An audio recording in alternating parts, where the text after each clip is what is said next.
Hey guys, so last week on Friday we had a youth meetup, little get together at the New West Pier Park. Now for those of you who know your geography for New Westminster, that is right along the Fraser River. It's a beautiful place. You got the Patillo Bridge on one side and you got the Fraser River that leads out to the ocean. Way down there you can see the Alex Fraser Bridge. Beautiful place. It's a brand new park right along the river. I highly recommend it. If you haven't been before, you should go check it out. It's really cool. And they also have ice cream on most days. And my family decided to bring some things to do while we were there. Things like balls, you know, we're thinking sports here. And in the back of my mind, I'm also thinking this is right by the river. The last thing I want is to lose any of my precious sporting goods, you could say, in the river, because I knew once it goes down that waterway, it's never coming back. So while we were getting our things ready, I was looking through my frisbees, and I had the option of taking one or the other. The first frisbee was a red one with a maple leaf on it, nothing special, probably from the dollar store. The second one was my Ultrastar 175 Ultimate Frisbee disc that glue in the dark. I remember looking at my Ultrastar lovingly at the little dents and the burrows that it had received from the beating over the years, and thinking to myself, oh, you poor little thing, I'm gonna take very good care of you from now on. Right away I ruled it out. There's no way I'm taking my Ultrastar 175 gram glow-in-the-dark Frisbee disc to the New West Pier Park. But then God convicted me, and I felt like He asked me, do you really care about this material possession that much that you're afraid to lose it? And in my heart, I wanted to prove to God that, no, you mean more to me than this Frisbee, God. This Frisbee doesn't mean anything to me.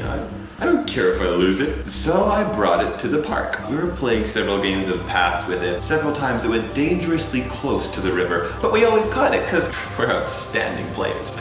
Then one of the guys in the group chambered his arm up with my ultralight in his fist, and he threw a hammer shot. Right away, my first thing that goes to my mind is, I can't catch this. This thing is gonna go all over the place. I suck at the prediction of hammer shots. Hammer shots are my weakness, honestly. I can't even make it go the direction I want when I'm hammering. So he throws a hammer shot, and it kind of flips and twirls in the air, lands on the ground, and begins rolling like a coin. And I'm looking at the Frisbee going, I better catch that before it hits the fence. If you can picture this now, the park is on a series of docks that is guarded by a fence on the one side that keeps people and children from falling into the river. The fence has very few gaps in it. All the gaps are sideways, but the fence has very few up and down gaps. So the Frisbee begins rolling like a coin, and I'm chasing after it.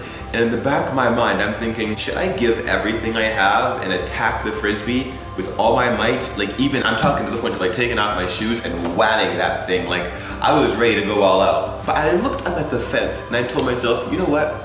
There is no way that this Frisbee has the slightest chance to go through that fence because the gaps are so few and far apart. I lost my Frisbee that day.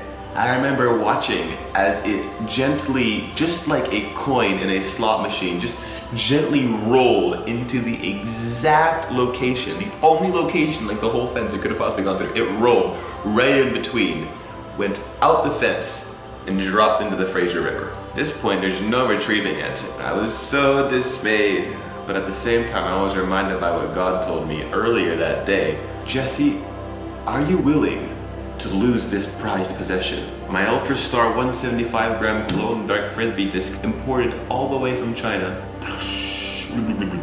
It didn't really sink, it kind of floated on the top and coaxed us as it went down. Fast forward now to Monday. I come home from work and my dad is like, Jesse, there is a parcel on the table in your name. I'm like, what is this? I didn't order anything. I go to check it out, you know, it's a really big box. The box is like this big. It's a really big box. And I'm like, okay, what could possibly be in this box? I pick it up, you know, I kind of shake it around a bit, and it's super light. I'm talking super light, as in like, because I didn't order anything, I thought Amazon had sent me an empty box because that's how light it was. I'm lifting this thing, I'm like, there's nothing in it. So I waited, and when I felt the release from God, I opened it up. And inside this Amazon Prime delivery box was this glow-in-the-dark Frisbee, an Ultrastar 175 gram glow-in-the-dark Frisbee disc shipped from I do not know exactly where.